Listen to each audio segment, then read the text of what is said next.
Hostile architecture. Whether it's purposefully uncomfortable benches or placing rocks where homeless people sleep, you've probably seen a photo or two of some examples online. The most ridiculous of them can look like modern art sculptures, and the boldest usually feature spikes in their design. Some examples aren't so obvious, like high-pitched ringing or blue lights, but they fit into this category all the same. Do these designs actually help anyone? Are they meant as a preventative tool or aim to hurt people they target? And when does defensive architecture become hostile?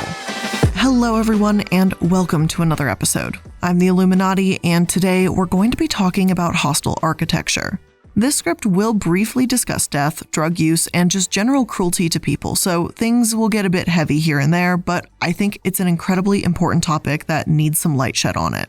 Thank you so much for joining me today, and let's start, as always, with the background of the topic. Where does hostile architecture even come from?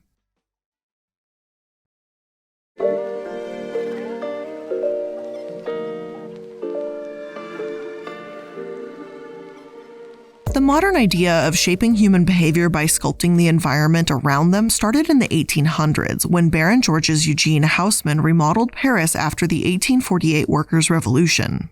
As you may know, if you've seen Les Mis, workers created blockades across the streets with spare furniture, cobblestones, wood, and waste. It made it difficult for the French military to navigate troops and cannons, so when Haussmann designed the streets, he replaced many narrow streets with wide boulevards. They were essentially barricade-proof and meant to repress any similar rebellions. By contrast, public housing pioneer Elizabeth Wood consistently advocated for racial and economic integration. As the founding director of the Chicago Housing Authority, Wood was seen as Chicago's largest landlord, and she supervised the buildings and management for homes of thousands of families. The New York Times wrote that she even suggested courtyards and indoor gathering places have an inviting design for loitering, and Wood fought against anyone who stood in the way of building these homes. Unfortunately, she was replaced by administrators that followed a policy of racial segregation. Though Wood wanted visibility within housing complexes, guidelines for security, and open spaces, her ideas weren't widely put into practice. However, the ideas of Robert Moses certainly were. According to the Washington Post, at the peak of his influence, Moses was more powerful than any mayor or governor, even though he was not elected. He built highways, bridges, hundreds of playgrounds, sports fields, benches, state parks, and parkways. Infuriatingly, after designing all of these beautiful locations, he also made it difficult for people of color to visit them. For example, the New York Historical Society explains that Long Island parkways had a clearance too low for buses to pass under. Anyone that couldn't travel by car, such as low-income families, were effectively barred from Moses's parks. A 1974 biography about Robert Moses entitled The Power Broker, written by Robert Caro and generally regarded as one of the top 100 greatest works of nonfiction. He absolutely decimated Moses's reputation. Caro claimed that Moses considered black people dirty, required buses to obtain permits to enter state parks, which wasn't an easy feat in of itself, and buses carrying black people were discouraged from using white people benches. That's in quotes. Apparently, Moses was also convinced that black people don't like cold water for some reason, so he deliberately kept the pool by one of his beloved beaches, Jones Beach, icy cold. Caro received so much of his inside information from Sidney M. Shapiro, one of Moses's close associates and a former chief engineer and general manager of the Long Island State Park Commission. Shapiro isn't the only source that calls Moses racist either. Paul Kern, a law secretary at City Hall under Mayor LaGuardia, also verified these claims, and Kern and Paul Windells, LaGuardia's corporation counsel, were the sources for the details on bus permits and pool temperature. Data gathered by Caro does match up with this version of events, as few black people attended these parks back in 1967. They were only 11% of visitors. There are those that disagree with Caro's work, claiming that the height of the parkways was due to cost, and it is possible to get to Jones Beach by train and bus if you seek alternative routes. However, a Cornell University historian named Thomas Campanella disputed these claims fairly recently and argued that Shapiro was in fact right. I have always had doubts about the veracity of the Jim Crow Bridge story. There is little question that Moses held patently bigoted views, he wrote in an article for Bloomberg News in 2017. But then he recorded clearances for 20 bridges, viaducts, and overpasses on other parkways built at the same time and compared them to measures of the 20 original bridges and overpasses on the Southern State Parkway. It turned out clearances are substantially lower on the Moses Parkway. While Moses seemed to believe pushing Black people out of spaces was appropriate, others saw environmental design differently. In 1971, C. Ray Jeffrey published the book Crime Prevention Through Environmental Design. Though CPTED theory didn't catch on right away, it did represent an advancement in the field of criminological study. Matthew Robinson at the Appalachian State University Department of Political Science and Criminal Justice sums up the theory as this: identifying conditions of the physical and social environment that provide opportunities for or precipitate criminal acts, and the alteration of those conditions so that no crimes occur. In other words, a poor environment equals more crime. It seems simple enough, right? Well, this is also the concept behind the broken window theory proposed by James Q. Wilson and George Kelling in 1982. Wilson and Kelling believed crime was born from disorder, and if incivility in a community is eliminated, crime will be less prevalent as a result. New York City especially took this theory to heart, and in 1994, the police commissioner introduced a broken windows-based quality of life initiative. Crimes like panhandling, disorderly behavior, public drinking, unsolicited windshield washing, and street prostitution were all taken far more seriously. And it seemed to work. By the time Bratton resigned in 1996, felonies were down almost 40%. It's important to take this at face value, as correlation does not equal causation, and the amount of misdemeanors did increase. On the other hand, are these harsher punishments for smaller offenses actually keeping a community safer, or simply driving people away? Britannica argues that there's a strong support towards this narrative, and that when these policies force away the middle class that can often afford to leave, they create an economically disadvantaged community. The Columbia Spectator addresses the broken windows policies themselves and explains that when you clean up communities in this way, it's a form of gentrification. Poor people, often people of color, are forced out when areas become too expensive to afford. Other sources, such as Scholar Strategy Network, call the broken windows theory one of the most influential and controversial perspectives generated by the social sciences in the last 30 years.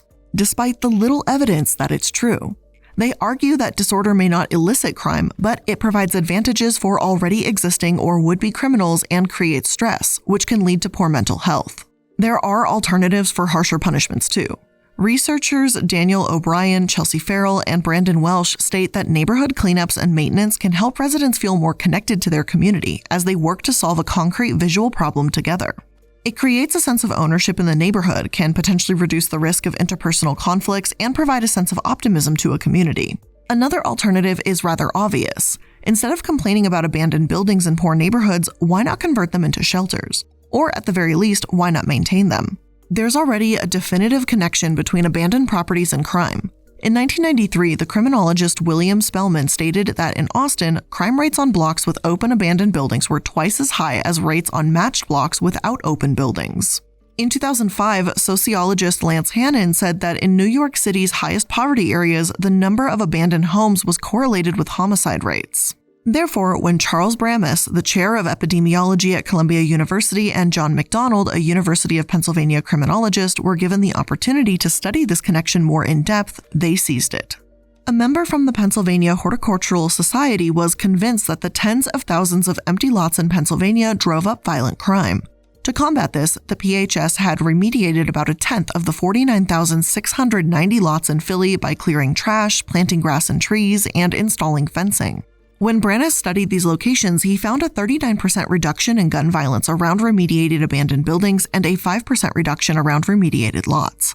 Just as important is the fact that no evidence pointed to the violence shifting to nearby places, and the effect lasted for anywhere between 1 to almost 4 years. So yes, graffiti, dilapidated and abandoned properties, and other broken windows may not help and may even harm a community. But the connection between that and organized crime is a stretch at best, and stricter punishments for these broken window offenses aren't proven to help. At this point, you might be asking what this has to do with hostile architecture. Theoretically, broken window theory says that the worse a neighborhood looks and the more panhandling or unsolicited windshield washing there is, crime is more likely to occur. It also means by this theory that there will be more homeless people, which will also equate to more crime, by this unproven theory's standards, of course. Enter hostile architecture, designed to keep homeless people, skateboarders, addicts, and other examples of these broken windows away.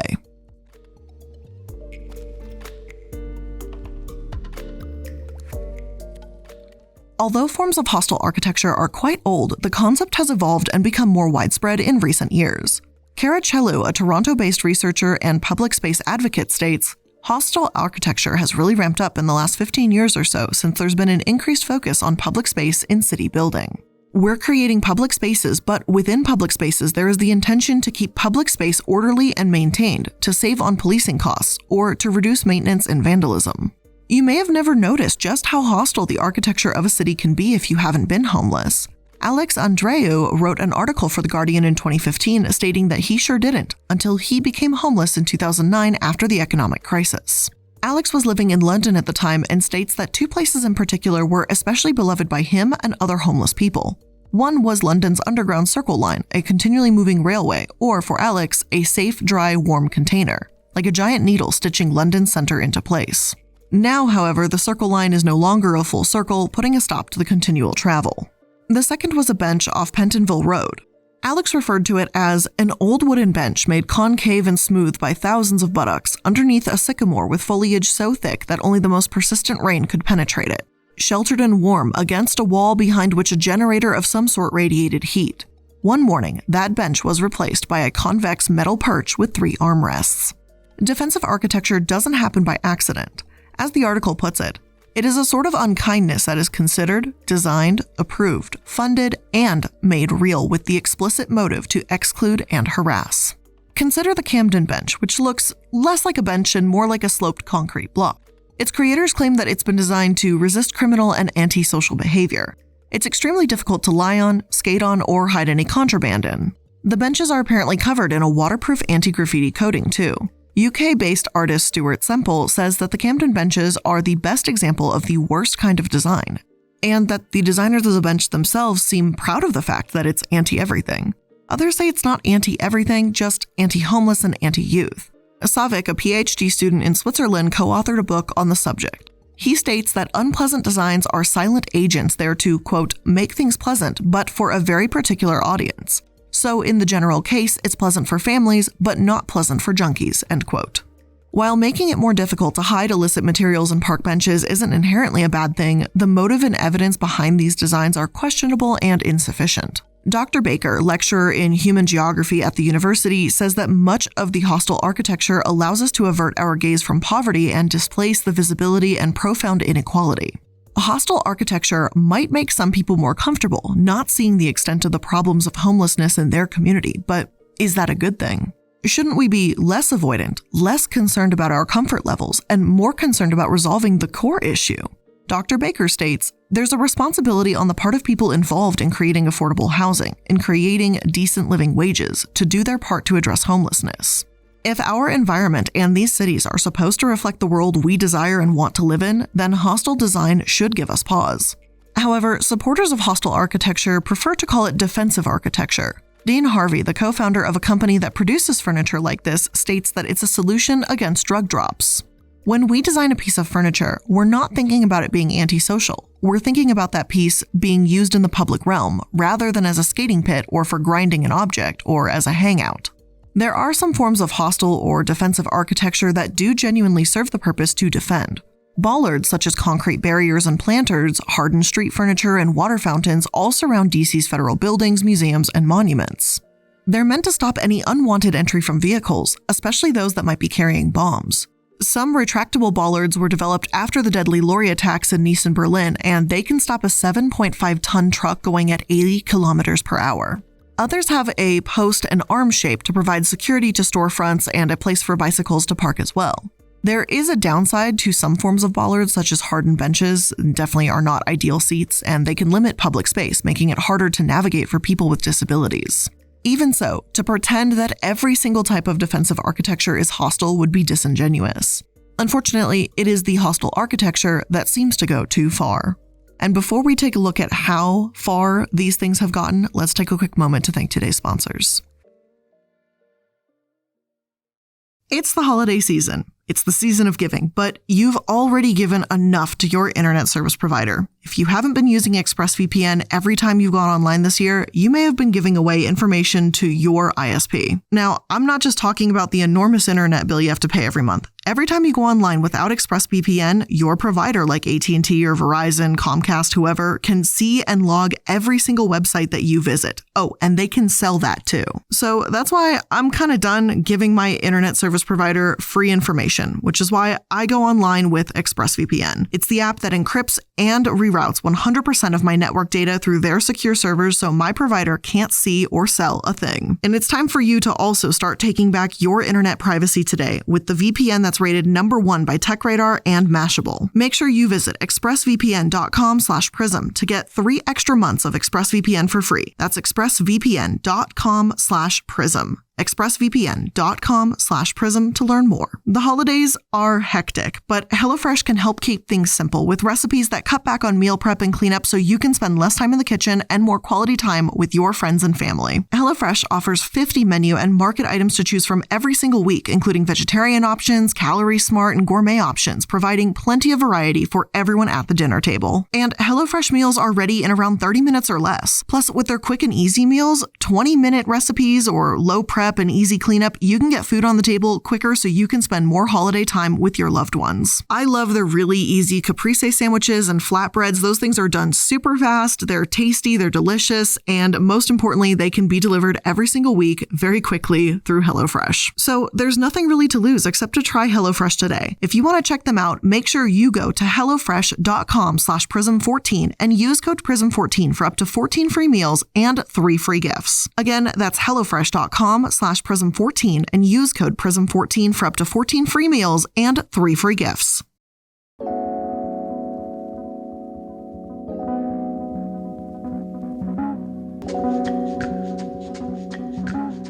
Let's discuss some designs that truly put the word hostile in hostile architecture. Spikes, for example. You've probably seen them before, whether under a road bridge in China, outside Selfridges in Manchester, or in various cities throughout the US. Some have been installed outside businesses following customer complaints about littering and smoking, whereas others have been put in trees or on top of building signs as a form of pest control. Anti-loitering spikes on window edges in Paris may seem harmless, but it isn't a stretch to say that hostile architecture has the potential to be dangerous. One man was impaled by 6-inch spikes outside St. Mary Abbots near Kensington High Street. As the fence is right beside an equally tall hedge, it's very difficult to see.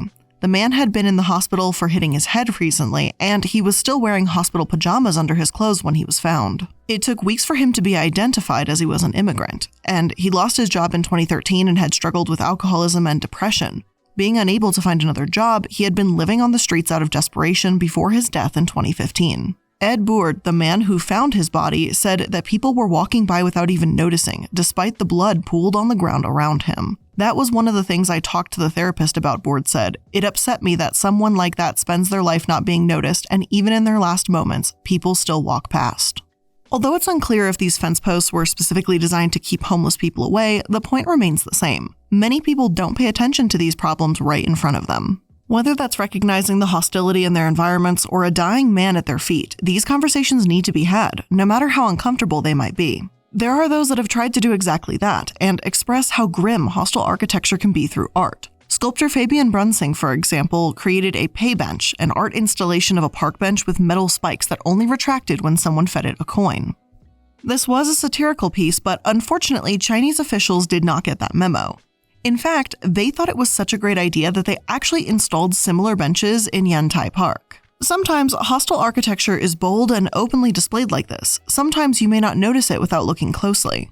One online compilation entitled Dismal Garden has thousands of photos ranging from bollards that look like what you'd find outside a Target to spikes outside a McDonald's.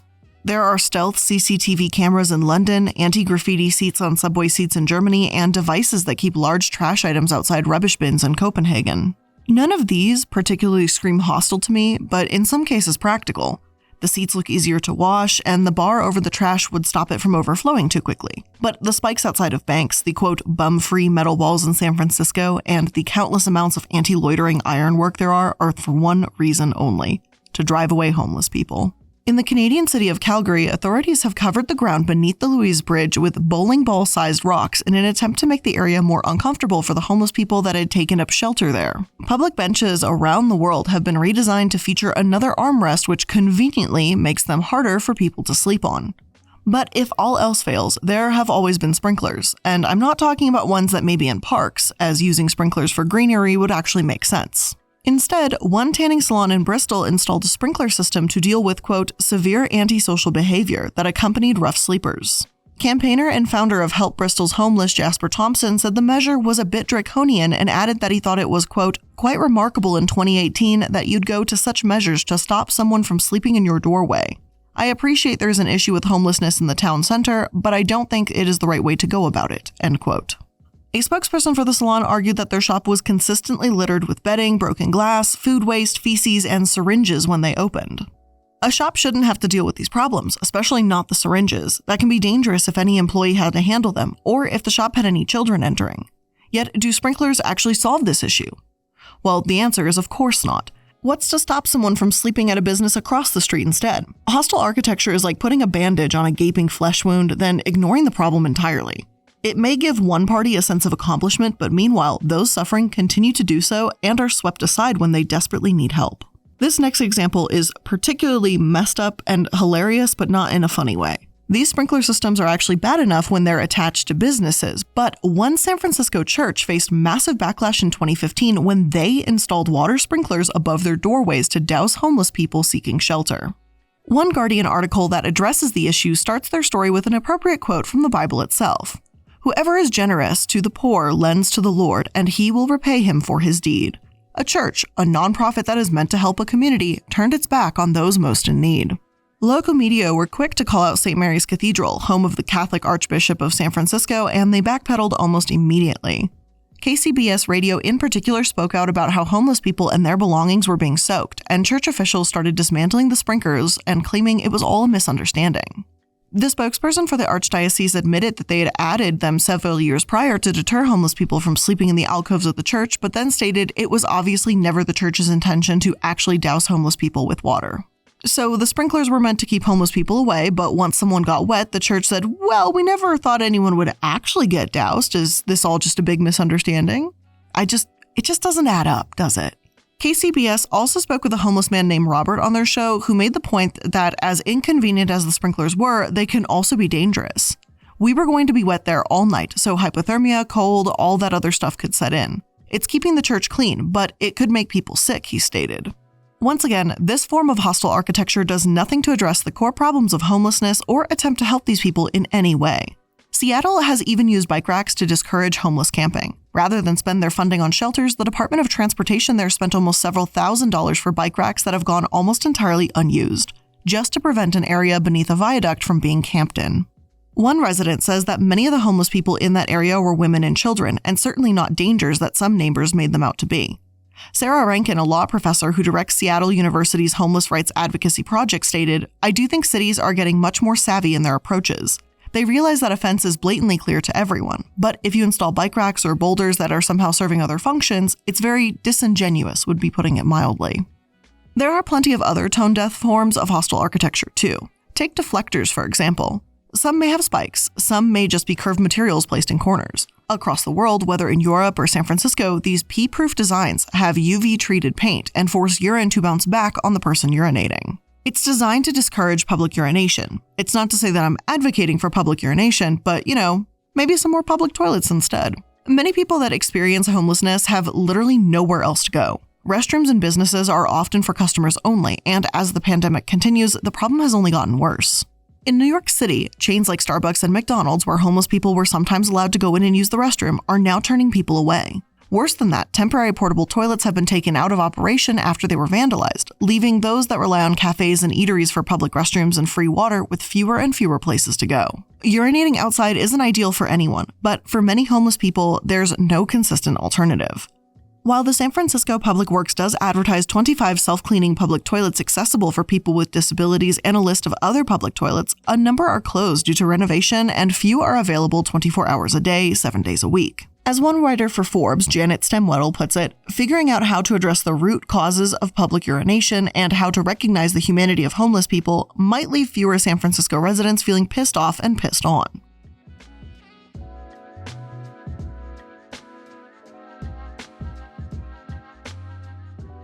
Although we could continue on this route for quite some time, let's talk about other hostile architecture designs that target young people and addicts.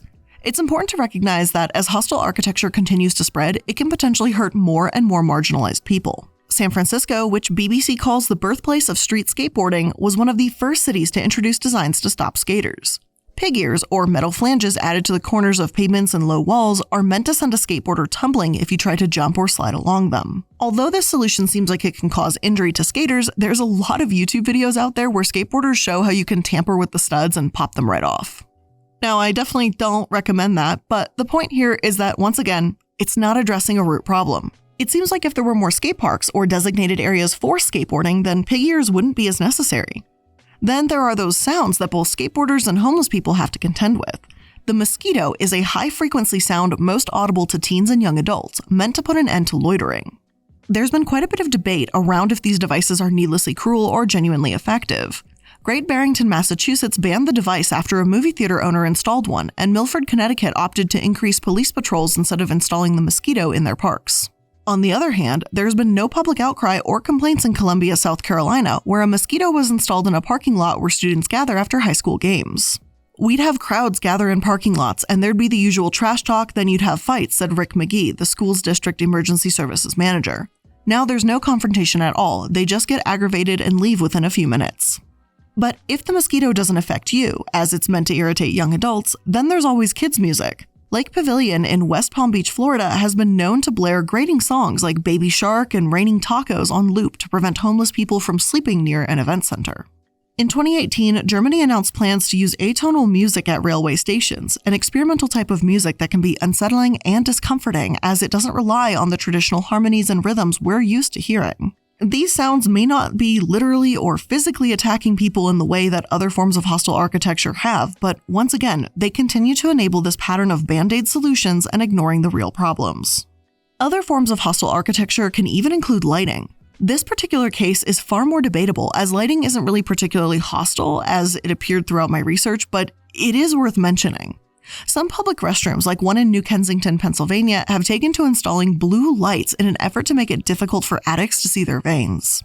Unsurprisingly, though, this is yet another bandage solution that, according to a 2013 study from the Harm Reduction Journal, probably won't do any good. If anything, with veins being harder to see, a potential addict would still be likely to use and more likely to suffer an injury like an abscess or damage to their veins. Former addicts interviewed by NPR claimed that if they'd been in a blue-lit restroom, it wouldn't have stopped them from using.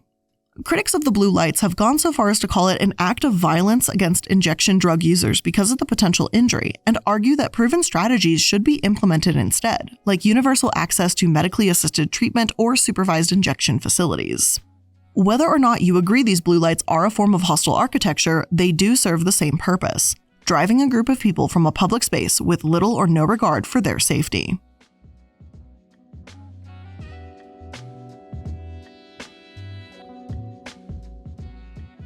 There are other forms of hostile architecture out there, but before we finish out today's episode, I wanted to briefly talk about the people that are fighting back against these methods. Just as there are designers that create uncomfortable benches and spikes, there are those that want to make environments less hostile too. German artist Oliver Schau has invented a bright yellow, flexible, and comfortable drainage pipe that can be wrapped around bridges, trusses, bike tracks, handrails, and trees to create seats where there weren't any before. Sarah Ross in the United States designed an Arca-suit, which, while it sounds a bit ridiculous in theory, it looks pretty damn comfortable.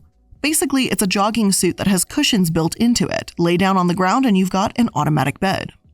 The Anti-Homeless Spikes project has taken a more direct approach, and they set up a mattress glued over a set of spikes in London, inviting anyone to spend the night there.